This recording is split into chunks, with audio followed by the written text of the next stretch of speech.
नमस्कार। Economics Awadh classes YouTube channel पर आपका स्वागत है। आज की इस क्लास में हम लोग लगभग 25 बहुविकल्पी प्रश्नों को सॉल्व करेंगे। यह प्रश्न आगामी शिक्षक भर्ती परीक्षा जैसे TGT, PGT, NET, JR, KVS, NVS exam, RPSC first grade and second grade exam तथा बीपीएससी 4.0 एग्ज़ाम तथा असिस्टेंट प्रोफेसर एग्ज़ाम के लिए महत्वपूर्ण हैं तथा यहाँ से प्रश्न एग्ज़ाम में मिलने की संभावना है और यह क्लास जो है रिवीजन के उद्देश्य से भी महत्वपूर्ण है। तो आज की क्लास स्टार्ट करते हैं और देखते हैं इस क्लास में क्या क्या प्रश्न हैं। एक नंबर प्रश्न है, एक फर्म, क्या है एक नंबर प्रश्न? एक नंबर प्रश्न है, एक फर्म के लिए अपने लाभ अधिकतम करने हेतु प्रथम क्रम की शर्त क्या है? तो लाभ अधिकतम करने की दो शर्तें सीमांतवादी या नियो क्लासिकल अर्थशास्त्रियों द्वारा बताई गई हैं। ये अर्थशास्त्री फर्म को उस बिंदु पर संतुलन में मानते हैं जहाँ पर MC बराबर MR होती है, और जहाँ पर MC और MR बराबर होती है वहाँ फर्म संतुलन होने के साथ साथ फर्म को लाभ भी अधिकतम होता है। तो पहले क्रम की या प्रथम क्रम की जो आवश्यक शर्त है वह शर्त है मार्जिनल कास्ट और मार्जिनल रेवेन्यू जो है वह बराबर होना चाहिए। यह फर्म की जो है आवश्यक शर्त है। आवश्यक शर्त में क्या शर्त है? MC और MR बराबर होना चाहिए। तो यह प्रथम क्रम की शर्त है। तो MC और MR बराबर जो है वह डी ऑप्शन में दिया गया है, तो यह प्रथम क्रम की शर्त हो जाएगी। और फर्म की जो पर्याप्त शर्त है, पर्याप्त शर्त वह शर्त है जहाँ पर MC और MR बराबर तो होती है, उसमें MC MR को नीचे से काटती है तथा MC का ढाल जो है ज़्यादा होता है MR के ढाल से। ये शर्त जो है द्वितीय क्रम की या पर्याप्त शर्त होती है। तो द्वितीय क्रम की जो शर्त है उस शर्त को इस आरेख की सहायता से समझा जा सकता है। यह MC वक्र है, AR बराबर MR वक्र है। यह E1 बिंदु है और यह E2 बिंदु है। तो इसमें जो द्वितीय क्रम की या पर्याप्त शर्त जो है इसमें MC और MR बराबर होती है तथा MC वक्र MR को नीचे से काटता है। तो यह MC वक्र MR को नीचे से काट रहा है, लेकिन जो संतुलन होगा वह E2 बिंदु पर होगा। E2 पर जो है वह सभी शर्तें पूरी होती हैं। E1 पर फर्म अपनी क्षमता का पूर्ण विदोहन नहीं कर पाती, इसलिए E1 पर संतुलन या लाभ अधिकतम नहीं होगा। तो किसी भी फर्म की लाभ अधिकतमीकरण की दो शर्तें हैं। उन दो शर्तों में पहली शर्त या प्रथम क्रम की शर्त जो है MC MR बराबर होती है और द्वितीय क्रम बराबर होनी चाहिए। और द्वितीय क्रम की जो शर्त है जिसे पर्याप्त शर्त कहा गया है, MC और MR बराबर हो तथा MC वक्र MR को नीचे से काटती हो तथा MC का ढाल MR वक्र के ढाल से ज़्यादा हो, तो यह द्वितीय क्रम की शर्त होती है। अगला प्रश्न है, 2 नंबर प्रश्न है। 2 नंबर प्रश्न में क्या है? प्रोफेसर सैमुअल्सन के अनुसार मांग के तार्किक सिद्धांत का तीसरा मूल है प्रकट अधिमान सिद्धांत, मांग की लोच, उपयोगिता विश्लेषण, उदासीनता वक्र।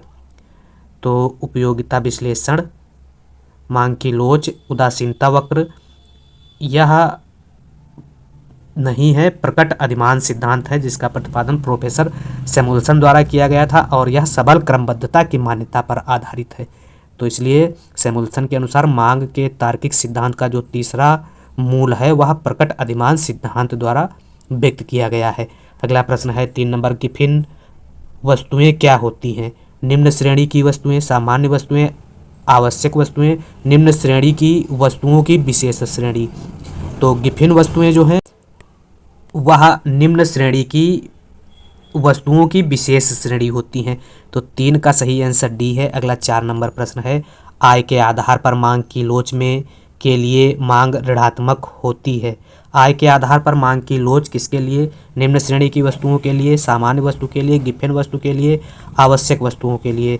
तो आय के आधार पर मांग की लोच जो है निम्न श्रेणी की वस्तुओं के लिए ऋणात्मक होती है। तो सही आंसर 4 का A है। अगला 5 नंबर प्रश्न है, कैपिटल एंड ग्रोथ नामक पुस्तक के लेखक हैं? कैपिटल एंड ग्रोथ एक महत्वपूर्ण किताब है। इस किताब के लेखक के बारे में पूछा गया है, कौन है लेखक? मार्शल हिक्स पिगू, इनमें से कोई नहीं। तो capital and growth, value and capital और द थ्योरी ऑफ वेज, यह 3 किताबें जो हैं वह प्रोफेसर हिक्स द्वारा लिखी गई हैं। तो कैपिटल एंड ग्रोथ नामक किताब के लेखक जो हैं प्रोफेसर हिक्स हैं। इसके अलावा वैल्यू एंड कैपिटल पुस्तक के लेखक भी हिक्स हैं तथा द थ्योरी ऑफ वेजेस नामक किताब के लेखक भी हिक्स हैं। तो इसलिए 5 का सही आंसर बी है। इसके अलावा कुछ अन्य किताबें हैं जो एग्ज़ाम की दृष्टि से महत्वपूर्ण हैं। उनमें मनी, इंटरेस्ट एंड प्राइस पुस्तक के लेखक पेटिंकिंस हैं। The strategy of economic development किताब जो है हर्षमैन द्वारा लिखी गई है। A study of public finance professor Pigou द्वारा लिखी गई किताब है। और परचेजिंग पावर ऑफ मनी जो है प्रोफेसर फिशर द्वारा लिखी गई किताब का नाम है। तो यह कुछ प्रमुख किताबें थी अर्थशास्त्र की। अगला प्रश्न है, कॉफ डगलस उत्पादन फलन Q A L alpha plus के बीटा स्थिर पैमाने के प्रतिफल देगा जब अल्फा प्लस बीटा 1 से ज़्यादा हो, अल्फा प्लस बीटा 1 से कम हो, अल्फा प्लस बीटा 1 के बराबर हो, अल्फा प्लस बीटा ना तो 1 के बराबर होना है। तो इसमें स्थिर प्रतिफल कॉफ डगलस उत्पादन फलन अल्फा प्लस बीटा जब 1 के बराबर हो तो यह स्थिर प्रतिफल को दिखाता है। अल्फा प्लस बीटा जब 1 से ज़्यादा हो तो यह पैमाने के वर्धमान प्रतिफल को दिखाता है। अल्फा प्लस बीटा जब 1 से कम हो तो यह पैमाने के ह्रासमान प्रतिफल को दिखाता है। तो इसमें स्थिर पैमाने के प्रतिफल को पूछा गया तो सही आंसर 6 का सी है। अगला 7 नंबर प्रश्न क्या है? 7 नंबर प्रश्न है, निम्नलिखित में से कौन सी शर्त उत्पादन साधनों के न्यूनतम लागत संयोग को प्रदर्शित करती है? कौन सी शर्त है उत्पादन साधन के न्यूनतम लागत संयोग को प्रदर्शित करती है? तो इसमें जो सभी शर्तें हैं पी एल अपान पी के, M R T S L के, पी एल अपान पी के, M P L upon M P के, M P L upon M P के, डी के अपान डी एल, जो सभी शर्तें हैं वह लागत न्यूनतम लागत संयोग को प्रदर्शित करती है। तो 7 का सही आंसर डी है। अगला 8 नंबर प्रश्न है, उत्पादन कार्य में Q A L alpha into के बीटा निम्नलिखित को सुमेलित करें। सूची फर्स्ट दी गई है और सूची सेकंड दी गई है। इस सूत्र के आधार पर, कॉफ डगलस सूत्र के आधार पर इसको सुमेलित करना है। तो सूची फर्स्ट में क्या दिया गया है, सूची सेकंड में क्या दिया गया है? अल्फा प्लस बीटा बराबर 1 है। तो अल्फा प्लस बीटा जब 1 होता है तो यह पैमाने के स्थिर प्रतिफल को दिखाता है। तो ए का मिलान हो जाएगा थर्ड से। प्रतिस्थापन की लोच, तो प्रतिस्थापन की लोच कॉफ डगलस उत्पादन फलन में हमेशा 1 के बराबर होती है तो यह 4 से मिल जाएगा। सेकंड का जो मिलान हो जाएगा बी का 4 से हो जाएगा। इसके अलावा उत्पादन की श्रम लोच, तो उत्पादन की श्रम लोच एल बीटा द्वारा नहीं अल्फा द्वारा दिखाई गई है। उत्पादन की श्रम लोच जब अल्फा द्वारा दिखाई गई है तो यह मिलान हो जाएगा 1 से, अल्फा 1 में है और उत्पादन की पूंजी लोच बीटा द्वारा दिखाई गई है तो बीटा बी में दिया गया है तो यह सेकंड से मिलान हो जाएगा, मतलब सेकंड में दिया गया है। तो इसलिए third fourth first second, third fourth first second C में दिया गया है। तो 8 का सही आंसर सी है। अगला 9 नंबर प्रश्न है, यदि सीमांत आय 20 इकाई हो तो कीमत 40 इकाई हो और कीमत 40 इकाई हो तो मांग की कीमत लोच का मान होगा। तो मांग की कीमत लोच का मान ई बराबर हो जाएगा ए आर बटे A R minus M R. A R कितना दिया गया है, ए आर पी से दिखाया जाता है तो ए आर का मतलब पी कीमत 40 और बटे 40 माइनस कितना है सीमांत I M R marginal revenue 20 हो जाएगा। तो हो जाएगा 40 बटे 20 तो यह हो जाएगा 2। तो 2 इकाई से अधिक, इकाई के बराबर, इकाई के बराबर, शून्य के बराबर, इकाई से कम तो इकाई से अधिक। तो 9 का सही आंसर ए है। अगला 10 नंबर प्रश्न क्या कह रहा है, किस वस्तु के संबंध में मांग की लोच धनात्मक होती है? मांग में वृद्धि, मांग में कमी, मांग का संकुचन, मांग में विस्तार। तो किसमें? मांग में वृद्धि जब होती है तो मांग की लोच जो है वह धनात्मक होती है। यह मांग में वृद्धि, यह मांग में वृद्धि। तो सही आंसर क्या हो जाएगा? ए है 10 का। अगला 11 नंबर प्रश्न है, तटस्थता वक्र की संकल्पना का प्रतिपादन किया था? हिक्स ने, सैमुअल्सन ने, आर्मस्ट्रांग ने, बोल्टिंग ने। तो तटस्थता वक्र की संकल्पना का प्रतिपादन प्रोफेसर हिक्स द्वारा किया गया था। तटस्थता वक्र दो या दो से अधिक बिंदुओं का ऐसा बिंदु पथ जिसके प्रत्येक बिंदु पर उपभोक्ता को समान संतुष्टि प्राप्त होती है, उसे क्या कहा गया है? तटस्थता वक्र। और तटस्थता वक्र जो है बाएं से दाएं नीचे गिरता हुआ ऋणात्मक ढाल का होता है, जो ना तो एक्स अक्ष को स्पर्श करता है और ना ही वाई अक्ष को स्पर्श करता है। तटस्थता वक्र के ऋणात्मक होने का मुख्य जो कारण है वह घटती हुई सीमांत प्रतिस्थापन की दर होती है।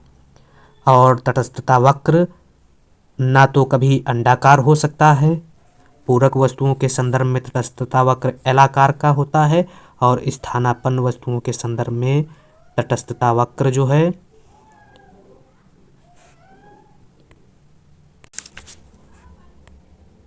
अगला प्रश्न है व्यापार तटस्थता वक्र की संकल्पना के प्रस्तुत करता है मार्शल, ओलिन, जेम्स मिड।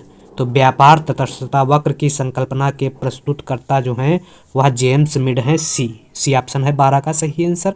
अगला 13 नंबर प्रश्न है, आय प्रभाव सामान्यतया होता है, धनात्मक नहीं होता है, धनात्मक होता है, ऋणात्मक होता है, उपरोक्त में से कोई नहीं। तो आय प्रभाव जो है वह हमेशा धनात्मक होता है, आय प्रभाव हमेशा धनात्मक होता है। 13 का सही आंसर बी है। अगला 14 नंबर प्रश्न है, किसी वस्तु की मांग 30 इकाई से बढ़कर 45 इकाई हो जाती है जब कीमत 12 रुपये से घटकर 10 रुपये रह जाती है, तो मांग की लोच। तो मांग की लोच निकालने का जो सूत्र होता है वह ई बराबर होता है ई बराबर होता है D Q upon D P into P upon Q होता है। तो डी पी कितना हो जाएगा या डी क्यू कितना हो जाएगा? डी क्यू हो जाएगा तो -15 बटे डी पी कितना हो जाएगा? पहले माइनस है तो माइनस माइनस यहाँ प्लस हो जाएगा, तो +15 हो जाएगा बटे डी पी कितना हो जाएगा? डी पी हो जाएगा 2 गुणे पी कितना हो जाएगा? प्रारंभिक कीमत 12 हो जाएगी और क्यू प्रारंभिक मांग या मात्रा हो जाएगी 30। तो अब इसको जब काट पीट करेंगे 15 दूना 30 तो हो जाएगा 12/4, तो 3 आंसर आ जाएगा। मांग की लोच कितनी हो जाएगी? 3 हो जाएगी, तो डी आंसर सही है 14 नंबर प्रश्न का। अगला 15 नंबर प्रश्न है, निम्न चित्र में प्रदर्शित है मांग में संकुचन, मांग में वृद्धि, मांग में कमी, इनमें से कोई नहीं। तो यह चित्र जो है मांग में कमी को दिखा रहा है। क्यों? क्योंकि यह E1 से E2, E2 से E3 पर आ रहा है, तो ये मांग में यह कमी को दिखा रहा है। पहले मांग OX1 थी, फिर घट के OX2 हो गई, फिर घट के OX3 हो गई उसी स्थिर कीमत पर। तो यह मांग में कमी दिखा रहा है, इसलिए 15 का सही आंसर सी है। अगला 16, उपभोक्ता बचत के सिद्धांत की परिकल्पना इनमें से किसके द्वारा प्रतिपादित की गई? तो उपभोक्ता के बचत की संकल्पना की अगर बात की जाए तो उपभोक्ता के बचत की संकल्पना सबसे पहले ड्यूपिड ने 1844 में दी थी। तो रिकार्डो, फिशर, रॉबिन्सन कोई नहीं, तो इसमें कोई नहीं है। ड्यूपिड ने दी थी, उसके बाद 1879 में मार्शल ने pure theory of domestic value में उपभोक्ता की बचत को जो है उपभोक्ता के लगान के रूप में प्रकाशित किया था। बाद में प्रिंसिपल ऑफ इकोनॉमिक्स में मार्शल ने इसे या उपभोक्ता की लगान को उपभोक्ता की बचत कहा। उपभोक्ता की बचत जो है वह कुछ मान्यताओं पर आधारित है। इन मान्यताओं में वस्तु की उपयोगिता को मुद्रा के रूप में मापा जा सकता है। उपभोक्ता के लिए मुद्रा की सीमांत उपयोगिता समान रहती है। वस्तु की कोई स्थानापन्न वस्तु नहीं होती है। उपभोक्ता की प्रत्येक वस्तु एक दूसरे से स्वतंत्र होती है, अर्थात किसी वस्तु की उपयोगिता अन्य वस्तुओं पर निर्भर नहीं करती है, तथा उपभोक्ता की आय, रुचि, फैशन, मनोदशा आदि में कोई अंतर नहीं होता है। तो यह कुछ प्रमुख मान्यताएं जो हैं उपभोक्ता व्यवहार के संदर्भ में है। उपभोक्ता बचत के संदर्भ में उपभोक्ता की बचत बराबर होता है कुल उपयोगिता माइनस सीमांत उपयोगिता माइनस वस्तु की इकाई। तो इनमें से कोई नहीं, आंसर सही हो जाएगा। अगला प्रश्न है, मार्शल के उपभोक्ता बचत की धारणा की मान्यताएं हैं। कौन कौन सी मार्शल के उपभोक्ता बचत की धारणा की मान्यता है? पूर्ण प्रतियोगिता की, एकाधिकार की या पूर्ण प्रतियोगिता की, उपरोक्त में से कोई नहीं। तो उपभोक्ता बचत की मान्यताओं में वस्तु की उपयोगिता को मुद्रा के रूप में मापा जा सकता है। उपभोक्ता के लिए मुद्रा की सीमांत उपयोगिता समान रहती है, स्थिर रहती है। मुद्रा की कोई स्थानापन्न वस्तु नहीं होती। उपभोक्ता की प्रत्येक वस्तु एक दूसरे से स्वतंत्र होती है, अर्थात किसी वस्तु की उपयोगिता अन्य वस्तुओं पर निर्भर नहीं करती है। इसके अलावा उपभोक्ता की आय, रुचि, फैशन, मनोदशा आदि पर कोई अंतर नहीं होता। यह उपभोक्ता बचत की मान्यताएं हैं, तो इनमें से कोई नहीं हो जाएगा। अगला है 18 नंबर प्रश्न, क्या कह रहा है? निम्न आरेख में उपभोक्ता अधिशेष की माप है। तो उपभोक्ता अधिशेष की माप जो है AB द्वारा व्यक्त की गई है। यह AB जो है उपभोक्ता अधिशेष की माप को बता रहा है। अगला प्रश्न है, मुद्रा की पूर्ति है एक स्टॉक चर, एक प्रवाह चर, एक वास्तविक चर, इनमें से कोई नहीं। तो मुद्रा की पूर्ति जो है एक स्टॉक चर की उदाहरण है। तो 19 का सही आंसर ए है। अगला 20 नंबर प्रश्न है, भारत में सिक्के जारी किए जाते हैं भारतीय स्टेट बैंक द्वारा, भारतीय रिजर्व बैंक द्वारा, शहरी विकास मंत्रालय द्वारा, वित्त मंत्रालय द्वारा। तो भारत में जितने भी नोट हैं 1 रुपये और सिक्कों को छोड़कर भारतीय रिजर्व बैंक द्वारा जारी किए जाते हैं, और सिक्के तथा 1 रुपये का नोट वित्त मंत्रालय द्वारा जारी किए जाते हैं, और 1 रुपये के नोट पर वित्त सचिव के हस्ताक्षर होते हैं। तो सिक्के पूछा गया है, सिक्के जो है वित्त मंत्रालय द्वारा जारी किया जाता है। इसी प्रकार से अगर 1 रुपये का नोट पूछा जाता है तो 1 रुपये का नोट जो है वित्त मंत्रालय द्वारा ही जारी किया जाता है। अगला प्रश्न है 21 नंबर प्रश्न, क्या कह रहा है? जब C फलन का ढलान 0.6 दिया हो तो IS फलन के ढलान के मूल्य बताओ। तो जब C दिया गया है, C बराबर कितना है? C बराबर दिया गया है 0.6 क्वेश्चन में। तो MPC कितना हो जाएगा? 0.6 हो जाएगा। तो MPC प्लस MPS हम लोग जानते हैं 1 के बराबर होता है। तो MPC 0.6 दिया गया है, प्लस MPS बराबर 1 हो जाएगा। तो MPS बराबर 1 माइनस 0.6, तो यह हो जाएगा 0.4। MPS 0.4 आंसर आ जाएगा। तो इसलिए 0.4 किस में दिया गया है? 0.4 C में दिया गया है। 21 नंबर प्रश्न का सही आंसर C है। अगला 22 नंबर प्रश्न है, यदि MPC प्लस MPC बराबर MPS हो तो गुणक का मूल्य क्या हो जाएगा? तो इसमें गुणक का मूल्य निकालने के लिए क्या किया जाएगा? यदि MPC प्लस MPS बराबर 1 दिया गया है तो MPC 0.50 प्लस MPS 0.50 बराबर 1 हो जाएगा। तो के बराबर होता है 1/MPS। तो MPS कितना दिया गया है? MPS दिया गया है MPS 1/0.50। तो दशमलव हटेगा, 0 बढ़ जाएगा, तो यह कितना आ जाएगा? 2 आंसर आ रहा है। जब 100 को 50 से भाग करेंगे तो 2 आंसर आ जाएगा। तो इसलिए 23 नंबर प्रश्न का सही जो आंसर होगा वह 2 हो जाएगा। 2 B ऑप्शन में दिया गया है, इसलिए 23 का सही आंसर B है। अगला 24 नंबर प्रश्न है, वह दर जिसका निर्धारण सरकार द्वारा किया जाता कहलाती है। नम्य विनिमय दर, स्थिर विनिमय दर, तरणशील विनिमय दर, इनमें से कोई नहीं। तो यह जो विनिमय दर है वह स्थिर विनिमय दर का एग्जाम्पल है। तो 24 का सही आंसर B है। अगला 25 नंबर है, नेशनल मिल्क डे, राष्ट्रीय दुग्ध दिवस मनाया जाता है 26 सितंबर को, 26 दिसंबर को, 26 अक्टूबर को, 26 नवंबर को। तो राष्ट्रीय दुग्ध दिवस जो है 26 नवंबर को मनाया जाता है। और भारत में दूध उत्पादन को बढ़ावा देने के लिए 1969 से ऑपरेशन फ्लड नामक प्रोग्राम चलाया गया है, जिसे श्वेत क्रांति के नाम से भी जाना जाता है। और इसके जनक जो हैं प्रोफेसर वर्गीज कुरियन को माना जाता है।